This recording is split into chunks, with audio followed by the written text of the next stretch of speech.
This episode is brought to you by Patriot Gold.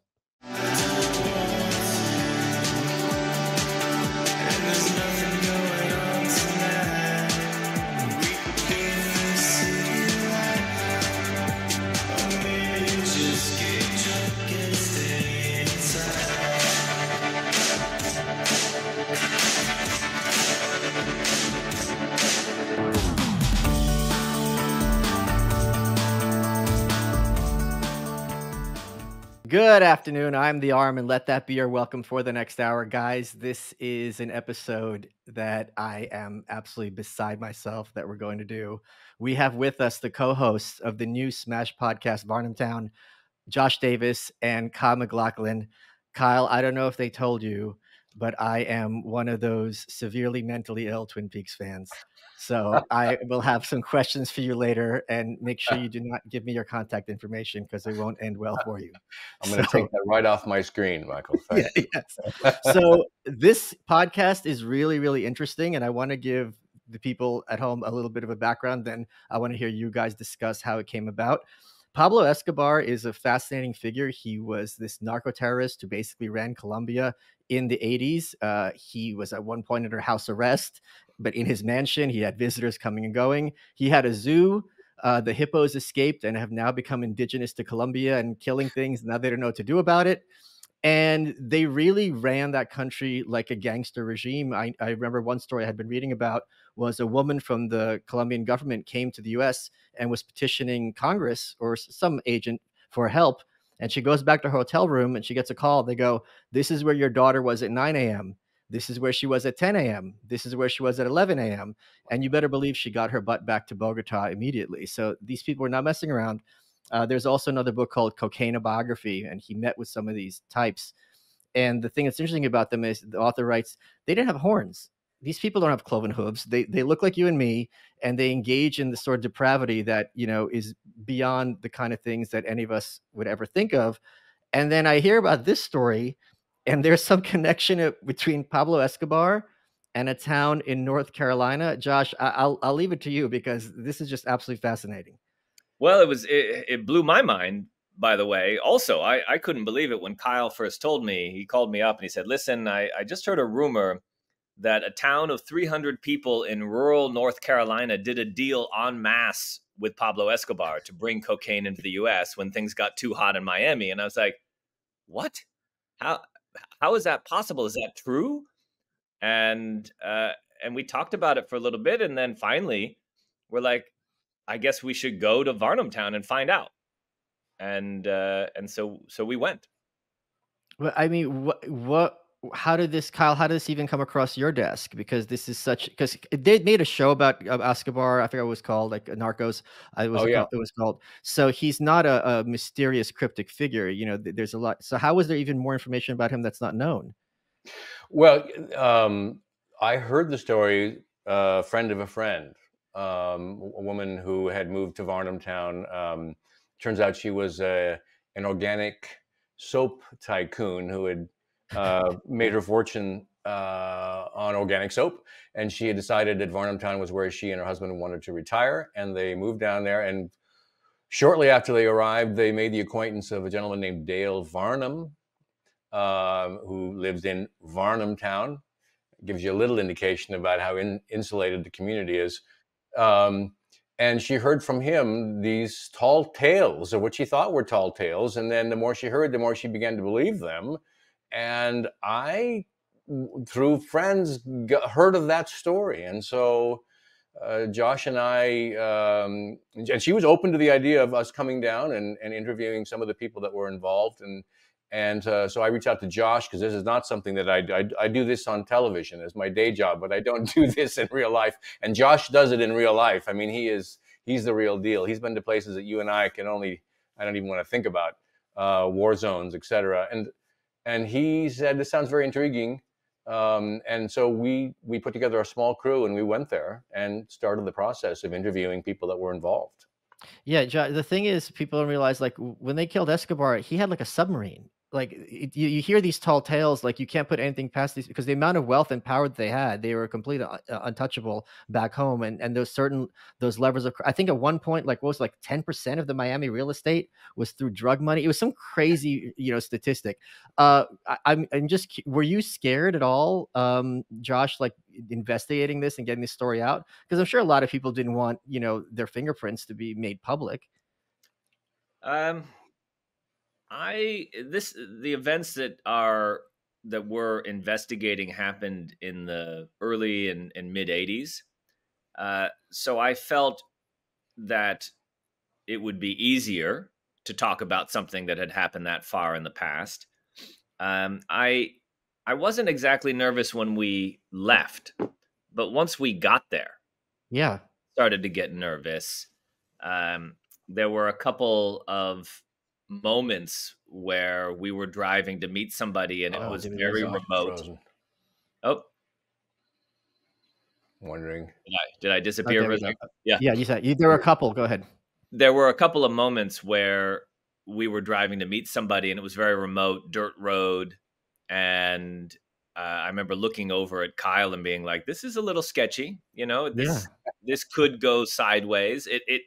Well, you'll just have to listen to find out what happened.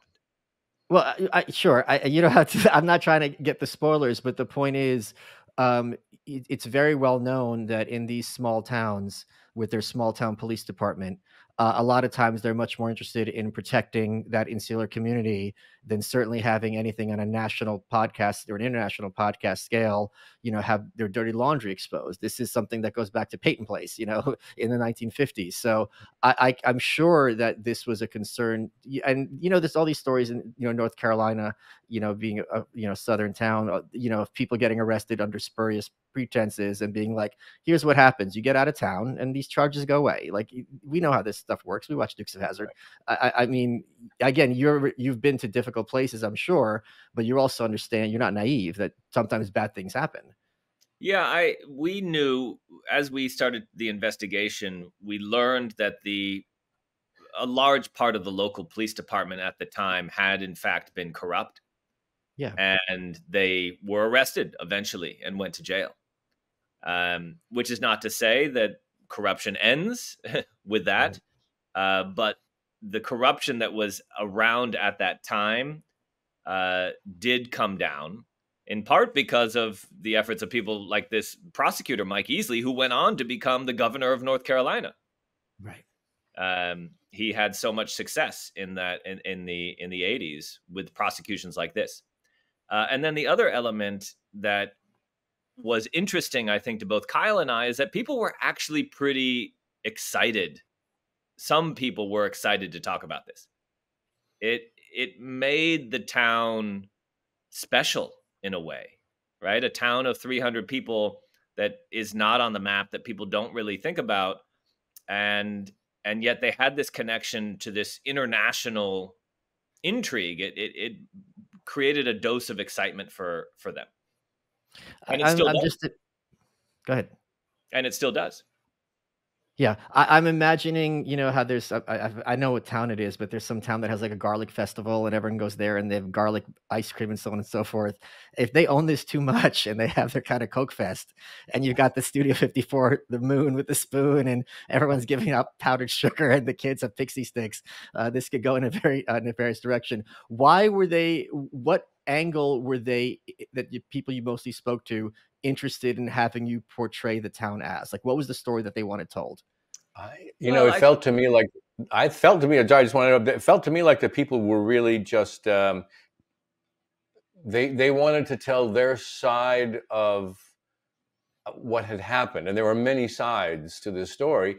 And, we make the point of 300 people. There were people in the town that were not involved, of course.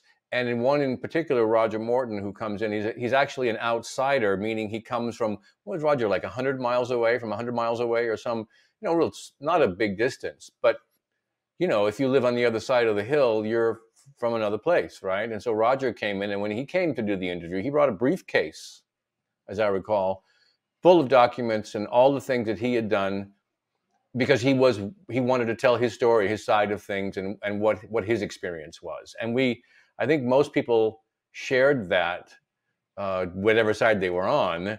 They really wanted to tell their story and let their voice be heard. And podcasts, of course, it's a great venue for that. And you get the benefit, which is what's fun for me, is to listen to the accents from North Carolina. They're varied and they're quite beautiful. Some more difficult to understand than others, but I thought that would be a really fun element to add, to have this as a podcast. Yeah, I think, go ahead, there's Josh. one other thing to add on to that, which is important, is that when Kyle and I showed up, there was a sign in Varnamtown. There's a sign for the Isaiah Festival. There's many churches. It's beautiful. It's stunningly beautiful. It's on right off the coast. There's inlets. The wildlife is amazing. That's why the organic soap tycoon retired there, because of its natural beauty. And the people are very friendly. And I remember looking over at Kyle at one point and saying that it reminded me of a David Lynch film where everything on the surface is perfect and beautiful, but then you push under the surface, like that opening scene in Blue Velvet, where you get into the weeds, the literal weeds, and there's insects, and it's teeming, and it's dark, and it's scary.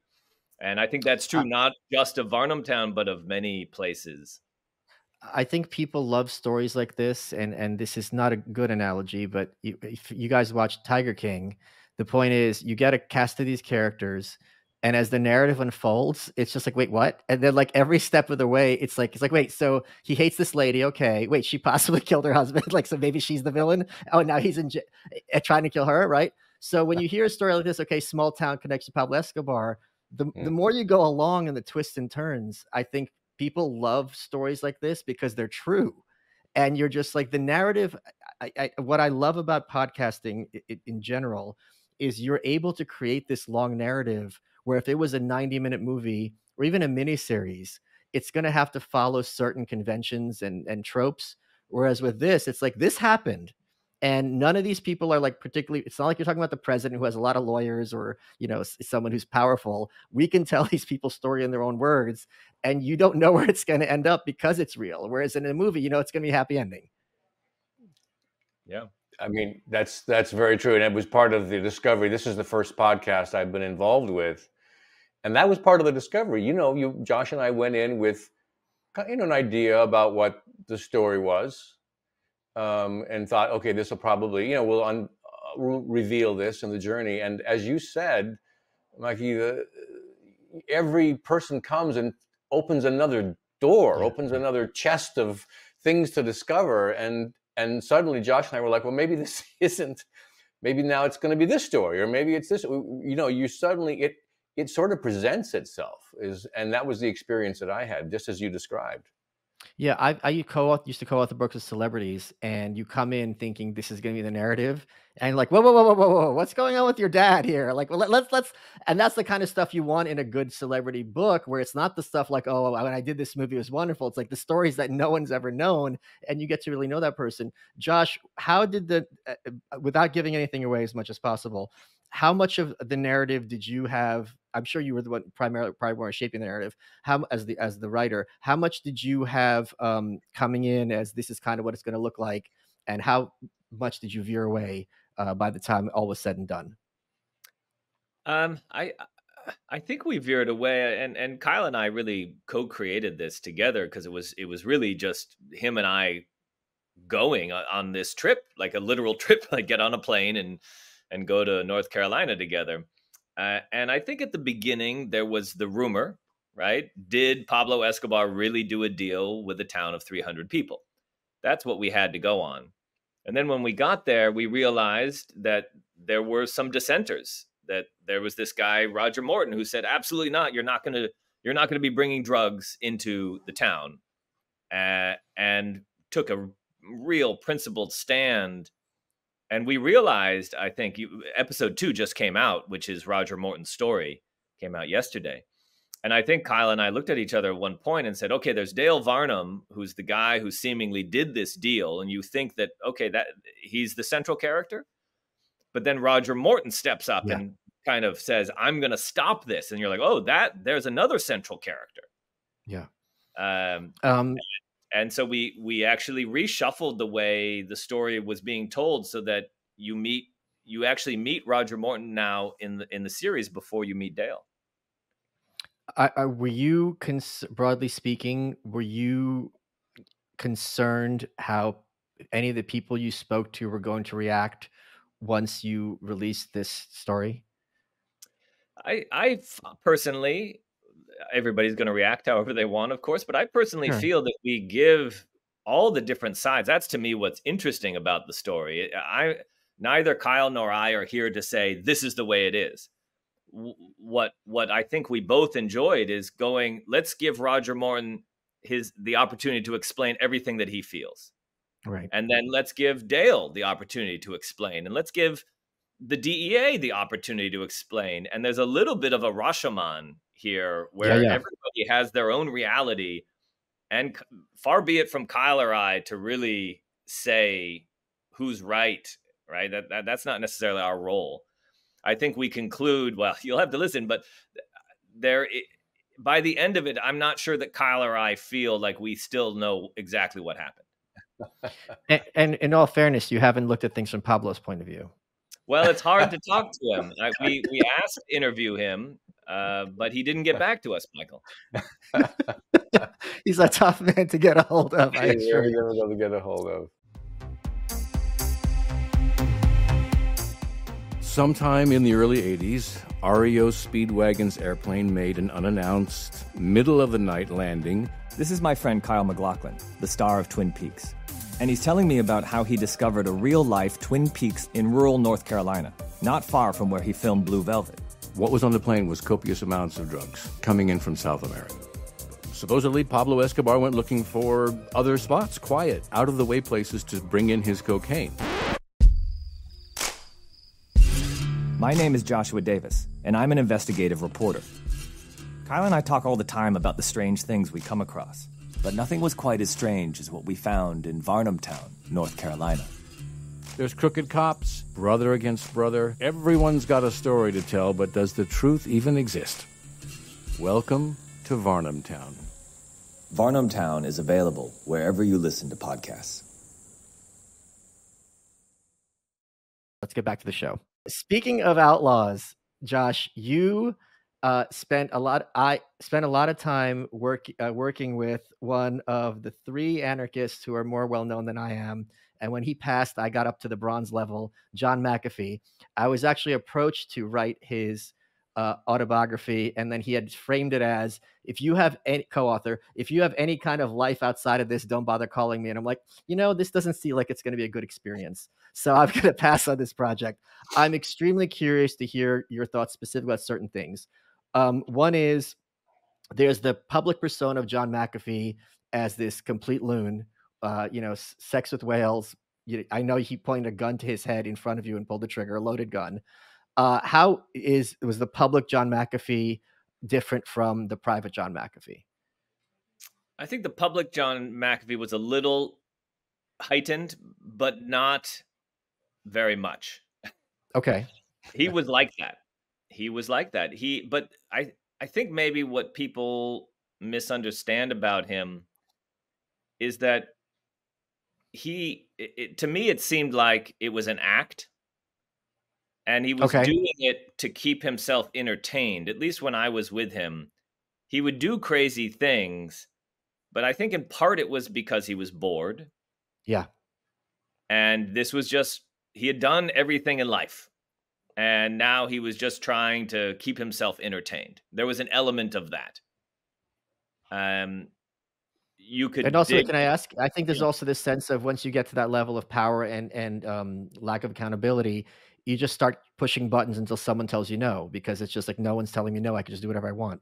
It's kind of this the juvenile kind of aspect, I would suspect. Certainly in Belize, there was it was very hard to tell him no. There was nobody to tell him no. Even the police, in the end, weren't able to apprehend him. Had he stayed in Belize, I think they would have arrested him. But obviously, he went to Guatemala. When I was with him, though, I think the other side is that he was a warm person. He was very charming, charismatic. interesting. I was captivated by him up until the point that it became very dangerous.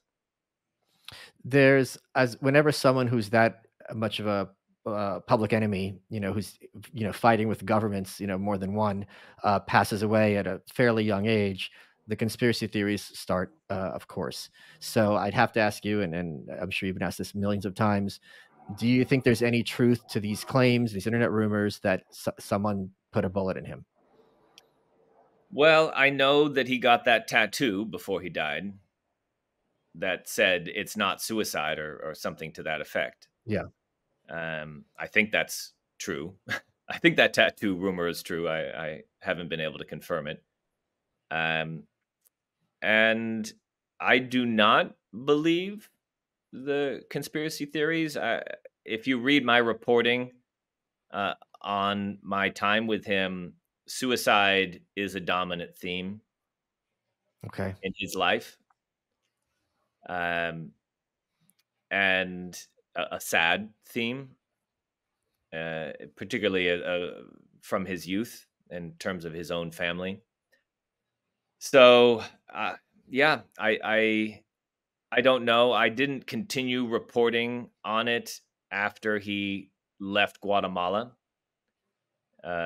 So in other words, I didn't get deep into what happened in Spain. So I don't have any extra information that isn't publicly available. Okay. Okay, thank you so much. So now we get to talk to Kyle about stuff he does, like all the Kyle questions. I was on the phone yesterday with my best friend Steph, who I've known since high school, and we played 20 questions about guess who I'm going to have on. And she gets down to Twin Peaks, and she goes, "You got the dad?" And I'm like, "No, I did not get Ray Wise." I got the big, who I would love to talk to, who's one of the great character actors of all time, by the way. Absolutely. Once you see Ray Wise in one thing, he's in everything. You just notice him all the time. True. But I'm going to show you. So you remember, Kyle, the Saturday Night Live sketch when William Shatner was hosting and there's a Star Trek convention and he gets up in front of the room and he goes, "Guys, get a life. This is one show I did like 20 years ago. What are you talking about?" So I'm going to show you what a big Twin Peaks fan I am. Okay. So this, I bet you don't even know what this is. Do you know what this is, Kyle? Wow. That looks familiar. Is that from the more recent? No. Oh, no, wait, One-Eyed Jacks. One-Eyed Jacks. Nope, I didn't expect you to know this because you actually have a life, unlike myself. So in the movie, Mrs. Chalfant goes to Laura and goes, "This would look nice in your wall." And she hangs it over her bed. So in my guest room, this is hanging over the bed in the guest room. And there's something else that's actually really, really cool. When I was in the Houston Museum of Art, they had something called Orotone, which is vintage photography with a gold paper instead of sepia or silver. So I'm like, this would look cool to have an Orotone picture of my house. And I found on eBay, and this hangs over my bed, next to my bed. This is a 1920s Orotone of the Twin Peaks Falls. Isn't that amazing? Oh my God, that's Snoqualmie. Yeah. Yeah, and that structure is still there in the middle. So wait, you found that online on eBay? Yeah. That's really and you can't have it. And I can't have it. Well, first of all, you can't get that view ever again because you're not allowed to go down to that. You can go to the other side of the falls, but you can't get down because that's below where the lookout point is. And I don't think you can get, I mean, you can get down there, of course, but you're not allowed to. Oh, so wow. Contraband. And the other thing I have is, have you ever played this? It was only released in England. Do you have this? Oh my God. No, I have the Dune board game. I don't think I've seen the murder mystery game of Twin Peaks though. It's completely unplayable. I tried it once with my friends. You don't make any decisions. It's just about dice rolls. Like there's absolutely nothing. You can't play it. It's just unplayable. Yeah. There's no win there.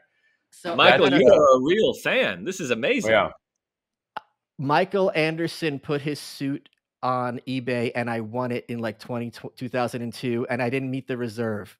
So we're talking next level. And Brett, my producer, will put up a picture right now. I dressed like the Red Room on TV once with the black and white tie and a red suit. I'm on top of this. So let me ask, you got the picture, Brett? There you go. Oh my God, that's it. So let me ask. I've got so many questions to ask about your How's your career. backward speaking though, Michael? That's the only question. I think everything I say is backwards. But hopefully these questions will be stuff you're not sick of answering. You know, after all these years, it'll be kind of interesting to you. What I really want to just start with is working with David Bowie, who I regard as like one of the the greatest musician of all time. Were you intimidated? Like, how'd you hear about that? Like, that's fascinating to me. I was intimidated until I met him, and he turned out to be such a generous, easygoing, Wow. total, like, working as an ensemble, working as a team, up for anything kind of guy who was a crazy sense of humor. We had a couple of Polaroids. I've got them buried somewhere in my storage of just him being silly, and I said, God, he's just like a regular guy, you know, who I agree with you is a genius and way ahead of his time, but incredibly available and likable. And I don't think it was just put on. I think he just is genuinely like that, and very creative, very open to the creative process. I really, really enjoyed, and also like not swung for the fences, but made big choices, you know, and which I think David loves and encourages, and I think work just beautifully in the film, because it's not like anything you've seen him do before. So I'm a big admirer of his. You were quite young when you played Agent Cooper during the TV series, but he carries himself with such stature that you would think he's like in his 40s, right? In a certain sense, the attitude. How did you draw that character to have that kind of presence at such a young age? It's so funny you say that, because I was actually, I think, 29 or 30 when I played Yeah. it, but I looked like a child. You know, a lot of the character was on the page, but I borrowed directly from David Lynch some mannerisms, manner of speaking, cadence, turns of phrase. Some were already in the script, of course, but I used David as kind of as a model. And I got to say, you know, when you wear the black suit Yeah. like that, you kind of, there's a certain kind of stature that comes with that, or a sense of you're here to do a job and you got a job to do, but along the way, hey, let's admire some trees and some donuts, you know, and some of that is David as well. There's like almost a boyish enthusiasm for what you might consider something you might not look at twice. You know what I mean? It's like if you see some trees, you're like, oh, those are beautiful trees. But like if you really stop and look and enjoy and take them in, you could get very excited about these trees. And I think that's what, plus David also has a huge excitement for just wood in general. Different types of wood really make him crazy, particularly vertical grain Douglas fir. That's one of his all-time tops. So, so I just borrowed from that. I think also in many ways the show is a love letter to the Pacific Northwest, despite the darkness to it. And, you know, being from Yakima, Washington, I'm sure you kind of tapped into that. You know, these are good people from a good town, and that kind of fed into, you know, the character. No. Oh yeah, and to be honest though, it's Washington is two different states almost. I mean, geographically, you have the beautiful woods and forests and mist and rain of the west side. You've probably been there, you know this. And on the east side, radically different. You know, high desert, very dry. We're in a rain shadow, so no rain, very little rain, no forests to speak of. It's mostly farming and ranching and fruit trees and stuff. But that side, the west side, was just stunningly beautiful. And I agree with you. I think it is a love letter, and also a cautionary one, because a lot of bad things can happen in those dark woods that no one will ever know, you know. And David definitely tapped into that. You know, he's from there anyway. I mean, he grew up in the Northwest, Montana, certainly, Washington State, Idaho. Those are all his stomping grounds when he was a kid. Did you grow up like I did on Beverly Cleary? Under the what? Did you grow up like I did on Beverly Cleary's books? Because she's from Yamhill. and Oh, the Ramona Ocean, books yeah, took place. I did Yeah. not. No, I was, I was a mystery. I was a detective reader. So Oh, I read all the Hardy Boys when I was a kid. I mean, I'm much older than you are, so those are the books that were popular back then. The Three Investigators, yeah. another series that I loved. So I was more in that range, I guess. Let me talk to you a bit about Dune. So the film over the decades has found its audience and now is, very revered. But at the time, it's like, all right, you got you're on the movie poster, Star Wars, space opera, this beloved novel for decades. It's finally coming to fruition. I didn't realize how scathing the reviews were. Like Cisco and Ebert called it the worst movie of the year. One Yeah, out of 5 stars in the New York Times. It bombs at the box office. yeah. How can you give people help when they're young and starting out and have the rug pulled out from under them? How do you keep your composure and keep going? Because that's I think a lesson we could all learn from. I think just naivete. I was I knew that it hadn't done well, and I just said, well, okay. I was very much a, well, let's just put on a happy face and let's go back out there and keep trying. There really wasn't an alternative. I was When that movie came out, I remember I was in those days. I was still in Yakima. I was in my dad's office. He was a stockbroker downtown Yakima. And I got the word because we were meant to go right into the next Dune picture. That's how it was going to go. I had 5 Dune pictures that I had contractually had to agree to, and some non-Dune options. Once Dino got you, Dino De Laurentiis got you, he was going to hold on to you. So if that had been a huge success, straight back to work for me. It was not. Suddenly everything sort of fell away. The contract was not in existence. They didn't care. And I said, well, I guess I got to go to Los Angeles now and get a job. So, and I had the advantage over a lot of actors my age as well. I mean, I had an agent. I obviously had this film out.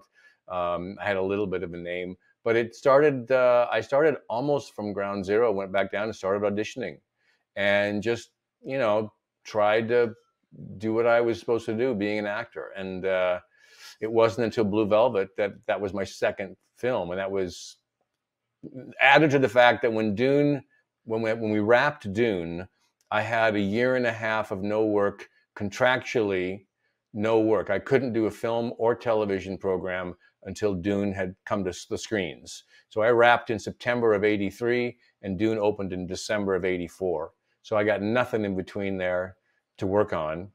And then after Dune came out, I had another 6 or 7 months before Blue Velvet started. So it was a long period of nothing. And I just, Josh will attest, I'm a glasses half full kind of guy. That glass got almost empty before actually Blue Velvet came out because it was a struggle.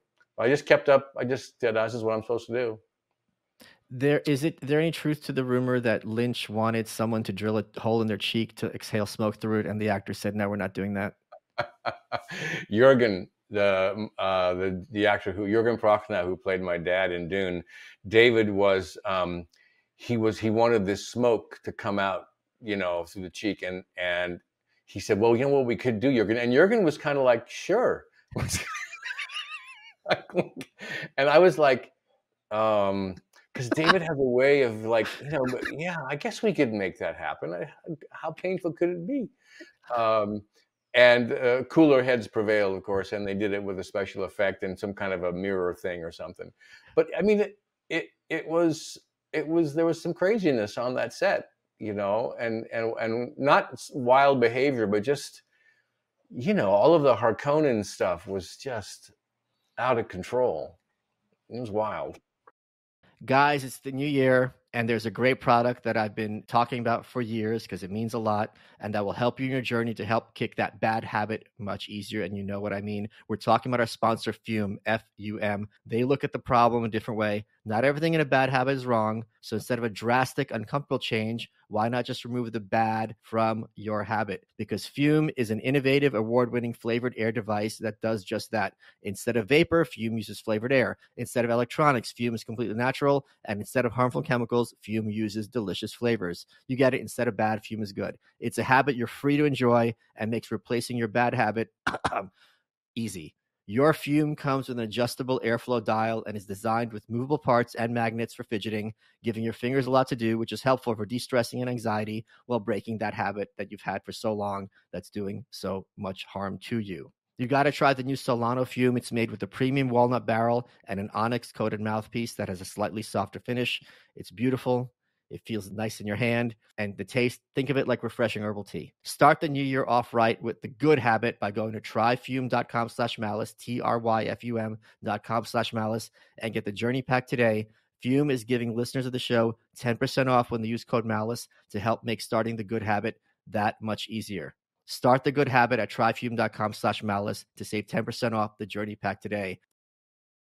Folks, I know virtually all of you have problems dressing yourselves, and the ones who do know how to dress yourselves have an even bigger problem about dressing yourselves well. So I want to talk to you about Rhone, R-H-O-N-E. Men's closets were due for radical reinvention, and Rhone stepped up to the challenge. Their commuter collection is the most comfortable, breathable, and flexible set of products known to man, and here's why. They will help you get ready for any occasion because their pants, dress shirts, quarter zips, and polos mean that you never have to worry about what to wear when you have their collection, because it's made out of a 4-way stretch fabric. You get breathability, you get flexibility, you're free to enjoy what life throws your way, from your commute to work to your 18 holes of golf. With their wrinkle release technology, wrinkles disappear as you stretch and wear the products. It's that easy. And with their Gold Fusion anti-odor technology, you'll be smelling fresh and clean all day long. On top of that, Rhone is 100% machine washable. You can ditch the dry cleaner altogether. It's comfortable, it's versatile, and you feel fresh after wearing it all day. The commuter collection can get you through work any day and straight into whatever comes next. So head to rhone.com/malice.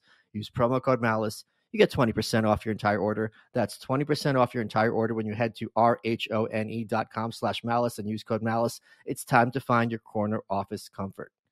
Let's get back to the show. Let's talk about Blue Velvet. There's another internet rumor that during a certain violent assault scene, David was laughing so hard that he had to leave the set. Is that true?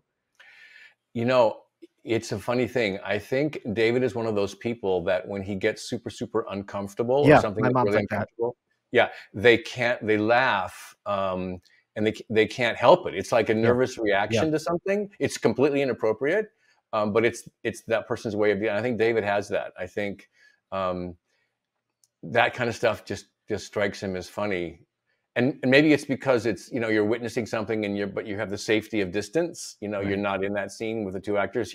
As a director, he's watching, but he must have been so engaged and so involved that he was actually cackling I remember Isabella said she couldn't understand why David was laughing. Of course. Because you can imagine it's very, you're really wide open there and exposed and vulnerable. So, but she managed. It was okay. Yeah, I think that was true. I wasn't there on those days of filming, to be honest, but this is what I heard as well. It's my mom. I forget what it was. She was having some huge argument with someone. It's just laughing in their face, and it's just like it's like it's like in Joaquin Phoenix. Like, I'm not laughing because this is funny. I'm laughing because I'm extremely uncomfortable. And this is how my body reacts, and I don't know what to do about it, and that makes it worse, of course. And then you're feeding off yourself. This is the real deep cut. There's a line in Twin Peaks when you're in a hospital room and you're talking to extra. And you go, could you give us a minute, please? And the guy just says, Jim. And without missing a beat, you go, could you give us a minute, please, Jim? And he was just supposed to leave. And he just supposedly was nervous and just gave you his name for no reason. Is that really true that was like a happy accident? That was an accident. But I'll be even more. We were doing the rehearsal and we were in the room, and the neon lights in that room, something with the power. We were on location, so we were in a hospital, and it wasn't working properly, and there was no way to fix it. They couldn't replace the neon tubes, which is what you really do, because something with the fluctuation of the power, whatever. Everyone was like, on the camera crew was like, "What are we gonna do? It's gonna look like crazy." And Dave would we'll just keep it. Let's just keep it. And we're like, okay, we're gonna keep it. And then we get in there, and the gentleman who played the orderly that was helping, local hire, I think. And we were rehearsing, and I said, "You would give us a minute, please." And he said, he thought I'd said, what is your name or something. And he did say Jim in the rehearsal. And David loved it so much, he said, "We're going to do that in the take." So we recreated it for the take. But it definitely was a happy accident that David made a point to include, because it felt so real. Those things. And David loves that kind of stuff. Loves the mistakes that happen with behavior. It's one of his favorite things. Well, I think the audience loves it too because it gives it so much character and so much nuance that this is clearly not some corporate, generic show. This is something that you've never seen before and aren't going to see again for 26 years. True. Um, uh, did they tell you, I don't want to spoil it for anyone, did they tell you who the killer was up front, or did you have to figure it out as you went along? No, they kept it. It was a secret all the way through, and to their credit, they never let anyone know who. And so we were going through the process of trying to figure out who it might be as we were filming. And I had a lot of different, thoughts and ideas about it. And honestly, Michael, in David's mind, that reveal was never supposed to happen. Right. So his intention was this mystery is not solved, and it's all about the journey, and the people and learning about them. And then gradually you would get into the darker stuff, which is the mysticism of it, and realize that there's something else happening, and it needed to be resolved. And so they did that midway point of season 2. And sadly, the show kind of lost its structure and started to wobble. And I think they never really came up with a great second narrative, another story to follow. Who did you think it was then at first? Like, who were your guesses? You first think it's Leo, and so that's too obvious. And then you think maybe it's somebody from the outside. I sort of honed in on Leland. I said, no, this would be the best option, I think, of who the killer might be. But I didn't anticipate the possession side of things. That was something else that was funneling through David. And so that was, so there was a bigger thing to follow, which would have been really great in the show if that could have taken on another entity or something, as opposed to turning it into more of a mental duel with the Wyndham Earl character. That was one way to go, but I don't think it was as compelling. Josh, were you a fan of the show growing up as well? Yeah, I to be honest, I was, but I'm very scared. And it scared me. Oh, really? It scared me. What about it scared you? The like, who killed? Like, there's a murderer out there, right? Like, I don't watch horror even still to this day. I think maybe part of my career of being a conflict reporter is trying to grapple with my own fears, a way for me to engage with it. I don't know. I think that's maybe why people go and watch horror. It makes me uncomfortable. And yeah. So I don't know. I've every now and then I'll try to watch a horror and I have to stop. Not to say that Twin Peaks is horror, but it was scary as a younger person. Well, there is a scene that is probably easily one of the most horrific things ever seen on network television outside the news, which is the reveal of the killer and when he takes another victim. I'm curious, Kyle, were you on the set that day? What was your reaction to when you saw that? Because it is just, the brutality of that is next level. Yeah, no, I was not on the set that day. I know I wasn't on the set for a lot of. I was thinking of Blue Velvet, and I was not on the set during those days with Frank and Isabella. Supposedly, I was in the closet watching, but that I was not there those days. Okay. So I missed that, and then for that, no, I missed that as well. I think. The sequence. So I come in later with the sequence when Leland dies. Really, I think one of the more beautiful moments, and so challenging because of the rain, but it was perfect actually, or the interior sprinklers, and I was there for that. But I've seen it, of course, and the brutality of it it's visceral. You know, Yeah. it's like you are in the moment. You are feeling the impact. You are you are feeling everything. And it's one of the things about David that is, you know, when he does that, truly, he gets right into it, and it's incredibly powerful. I was As an actually actor, required. I was what's that? required to watch Blue Velvet freshman year in college, and Oh, I walked out, and I was too disturbed by it, Oh, why did and you I got into a fight. I got into a fight with the professor who was going to test us on it, and I said, I don't want to watch this movie. It upsets me too much. oh And they're wow, like, well, then we're just going to mark you as a 0 on this essay. And I said, well, you do what you have to do. wow. Did they give you a 0? That happened? That happened. Oh, wow.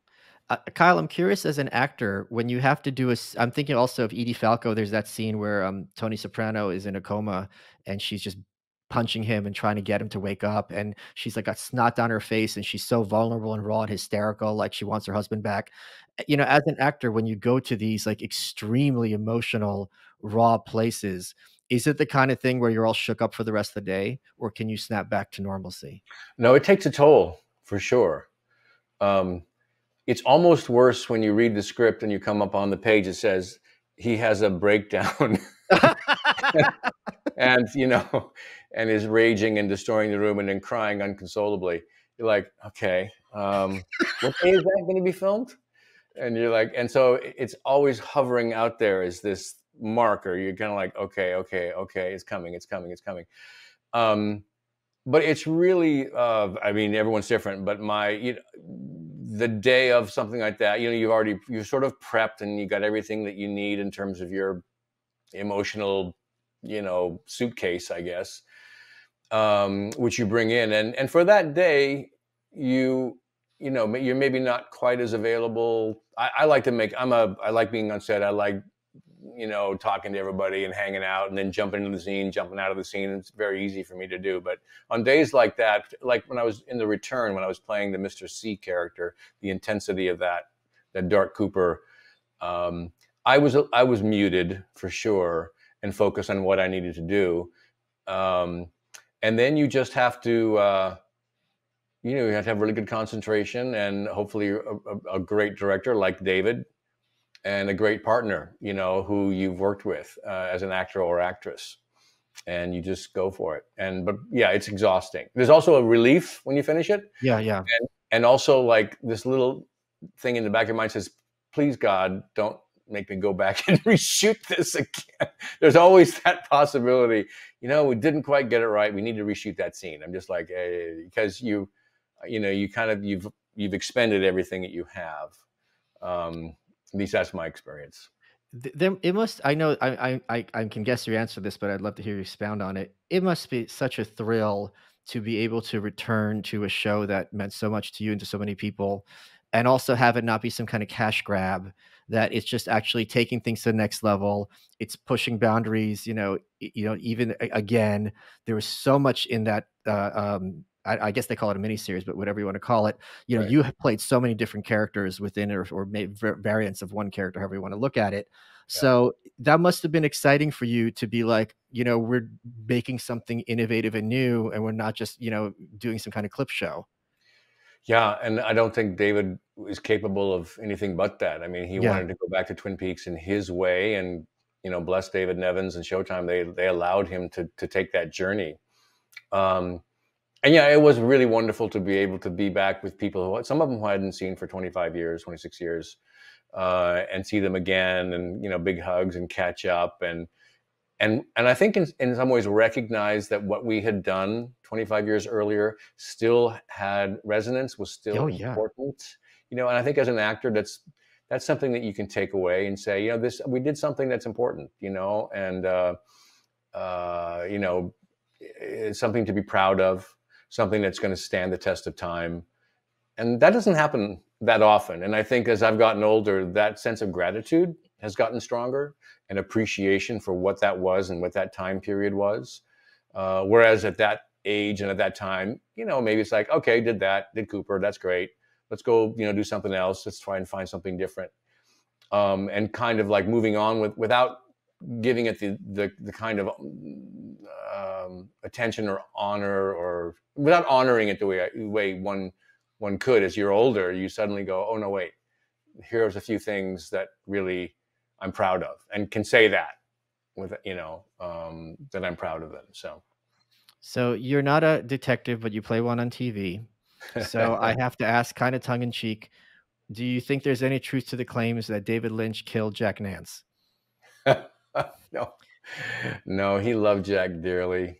But for people who don't know, I'm putting Kyle a little bit on the spot. Michael Anderson, who played the little man from Another Place, was supposed to be in The Return. They didn't come to terms. They replaced him with like a tree with like a bubble gum on top. Was that David doing the voice of that bubble gum thing? I don't know. Maybe. Okay, yeah. And he went on this tear on Facebook claiming that David Lynch did things to Jennifer Lynch, his daughter, and that he killed Jack Nance. So what was your reaction when you heard that? Because this is someone you worked with. Yeah, no, I heard this. I'm hearing it for the first time, Michael. I didn't know that Michael had made that claim. I do know that they didn't come to terms for him to return to Twin Peaks. And I couldn't understand why. I said, I don't know, Michael. I don't know what the situation was. I don't know where he is or what his world is about now. But we were all like saddened and happy. It was like, oh gosh, because we were all looking forward to like the reunion and the fun and the recreation and all of the positives, not to mention working with David. And I absolutely adore working with David. And I really loved working with Mike too. He's such an interesting character. Did such a beautiful job with that role.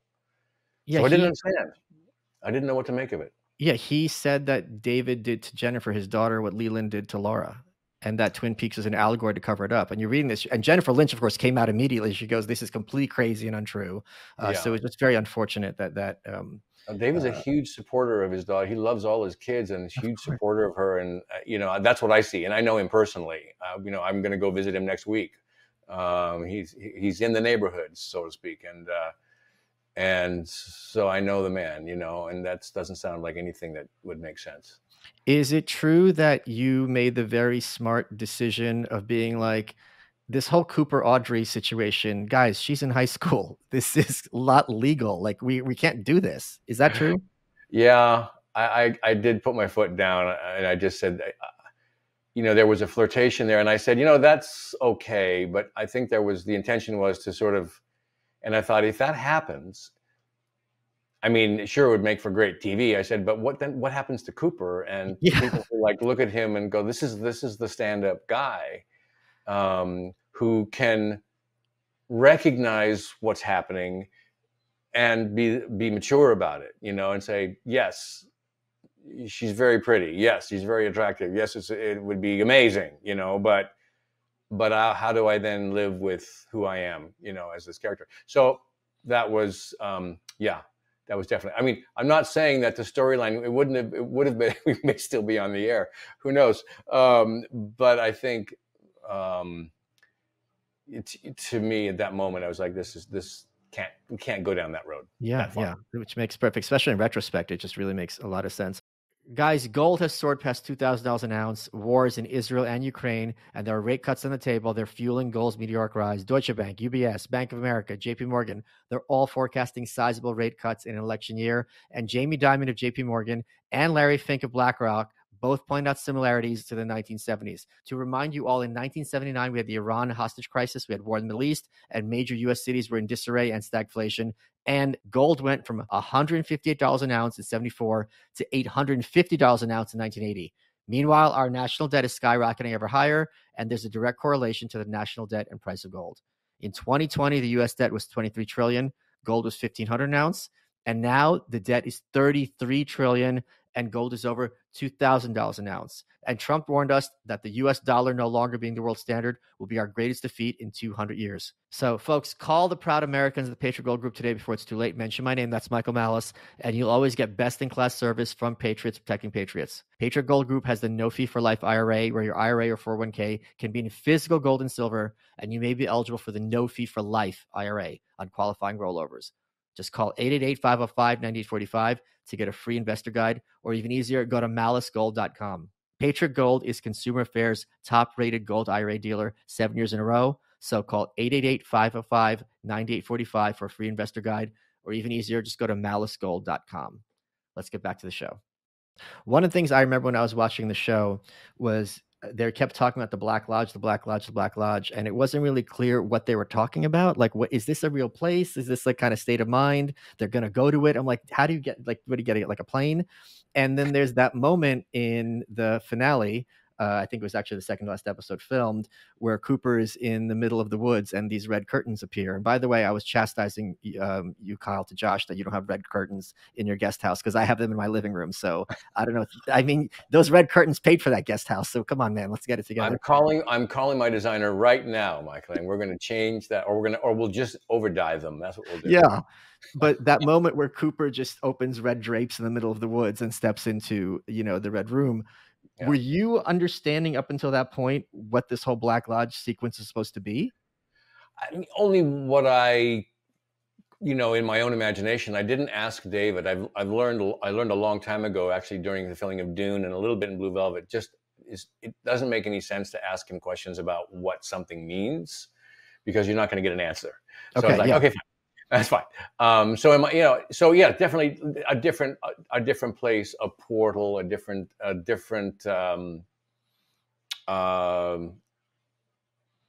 just a different place, really. Kind of like a holding room somehow, like almost, you're in limbo somewhere, Someone told me, an idea, which is that, and I don't agree with it, but I think it's an instant concept, that they said that when Laura leans down and whispers to me, she says, "You never left." Oh, wow. Doesn't that blow your mind? And I was like, it's an angle.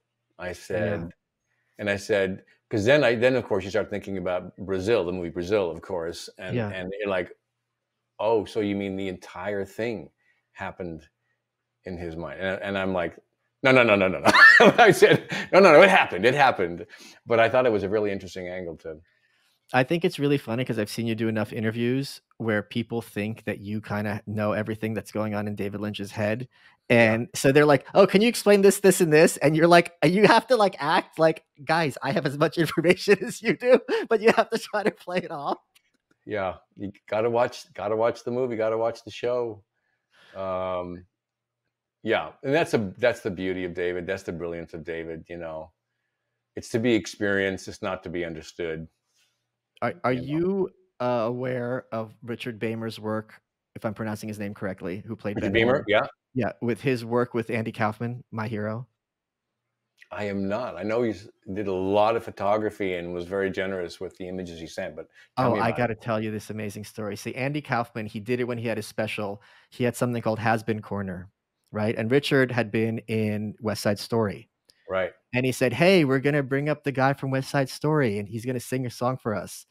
And Richard went up there and intentionally, like his voice cracking, screwing up all the notes, and everyone in the audience just wanted to kill themselves. And it was a complete setup to troll the crowd at Kaufman's behest. And Richard did this. And you look back at this, because this would have been in like the 70s or early 80s. Kaufman had died, I think, 83, 84. And just first of all, like I just think it's amazing that someone would be able to want to do something like that. Was he someone who had like a great sense of humor when you worked with him? You didn't have that many scenes with him, though. No, not that many, but he made some really interesting, just crazy choices, like spitting into the fireplace. He just like, it was like, these are bold decisions that create such a great character, right? They all add up to this. Oh, this is a very complex dude. I think I know who he is, and he does something completely off the wall like that. He's very confident and very sure of himself. That was the Richard Beymer that I knew, and I think he's great as the dad, and also a suspect. We were thinking about who killed Laura. He definitely was a suspect for a long time. So I have a long question, but I really hope you can expound on this, because it's something that you can to help a lot of people with. Okay, so bear with me. Okay. So this is going to be circuitous, but trust me, it's going to be very germane. Okay. After Germany reunified, they opened up the Stasi, the secret police files, and everyone in East Germany had the choice: do you want to know what they knew about you and who reported on you? And do you want to know if it was your wife or your brother or your best friend? And there's a woman whose job it is there. Her name is Frau Trumpelmann. There's an author named Timothy Garton Ash who wrote a book about this called The File. And she has to walk people through this and prepare them. And there's one story he tells in the book where a woman went in. She had gone to jail for 3 years because she had wanted to immigrate, and she got turned in. And she found out it was the guy that she was living with, and she's still living with him. And she collapsed and had to go back to that house that day. And Timothy in the book says, how do you work with poison and not yourself become poisoned? Like, how do you have that job, right? The question I have for you is, you are very widely known to be like one of the nicest guys in Hollywood, but Hollywood is not exactly a nice place. And I'm sure you've been around many rooms where it's not just diva behavior, where like genuinely mentally ill people are acting out. And if any of you have been around mentally ill people, it's not humor, it's like disturbing, because you're like, okay, this is someone I can't reach. So how do you work for 40 years now in an environment like that and still have any semblance of sanity and decency and not let it corrupt you? Wow. Well, I don't know.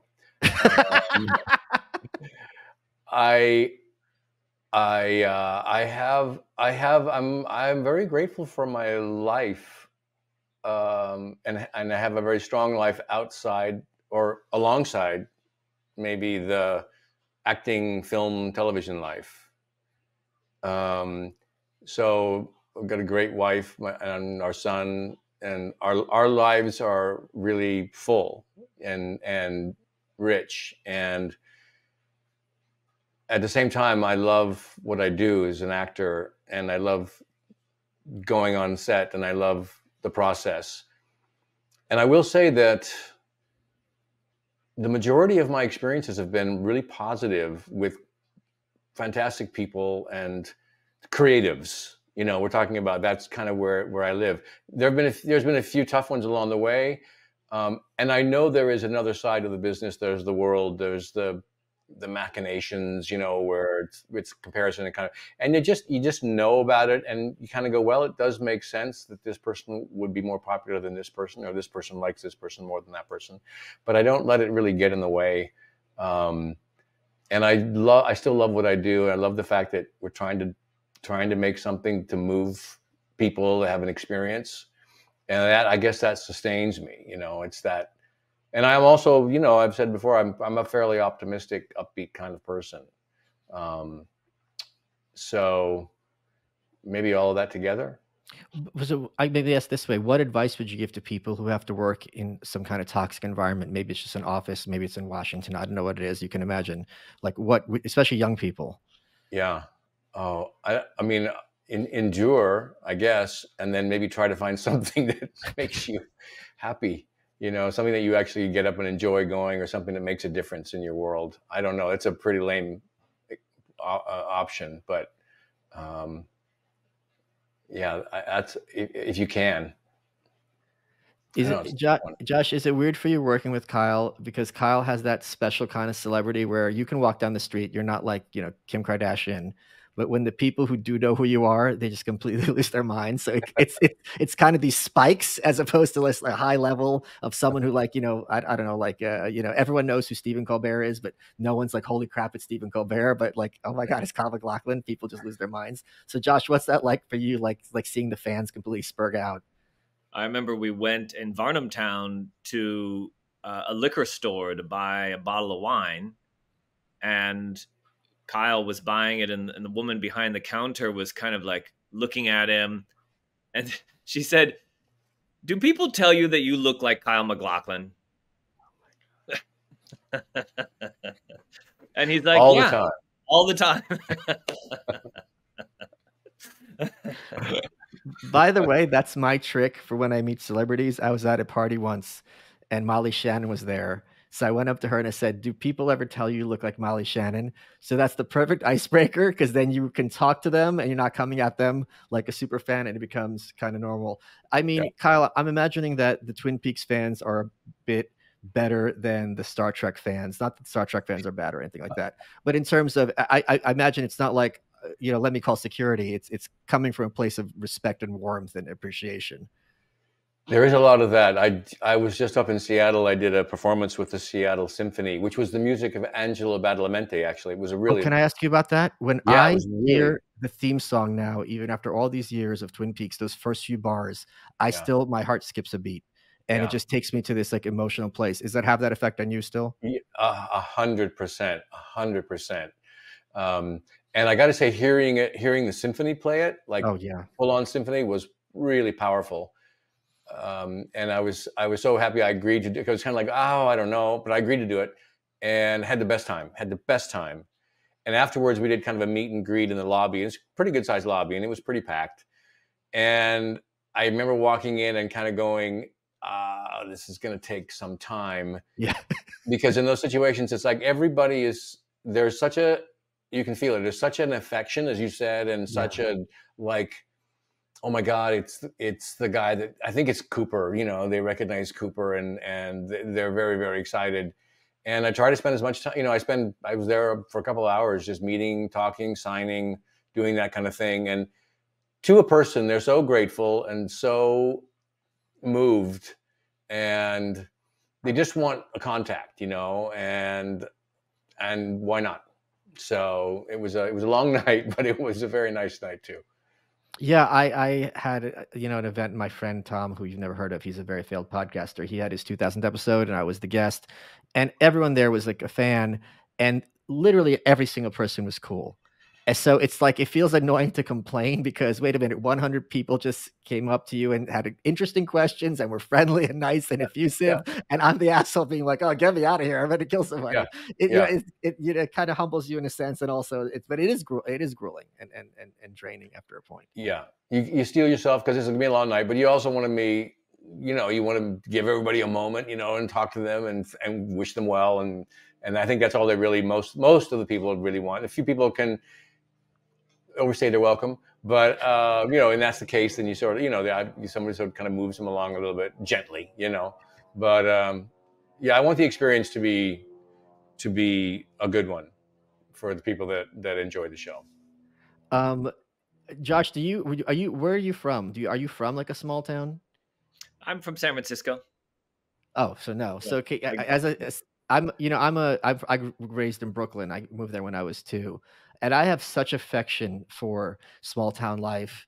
And I really despise this kind of urban sneering at people in so-called flyover country who are just, maybe they don't, wear fancy jeans or things like that, but they're trying to put together a good life for them and their families. And they usually do it.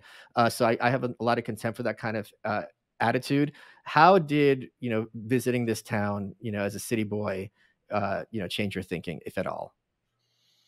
I've always had affection for small towns, big towns. I like talking to people in general. I like listening to people talk about their lives. So I definitely enjoyed going to Varnamtown. I enjoyed hearing people talk about the choices they made. Sometimes they were difficult choices. But yeah, it was just a joy of a trip. I was making a film in Mexico at the time, and so I flew from Mexico City to Varnamtown. So I went from one of the world's biggest cities to one of the world's smallest towns. Yeah, truly. Varnamtown is out now. It's already been a big success, so congrats to you both. Kyle, we're running out of time. What has been your favorite part of this interview? Meeting you, to be honest, and learning of your Twin Peaks fandom. That's and not just fandom, but like deep dives into Twin Peaks. And I'm surprised. I didn't expect that. You are welcome.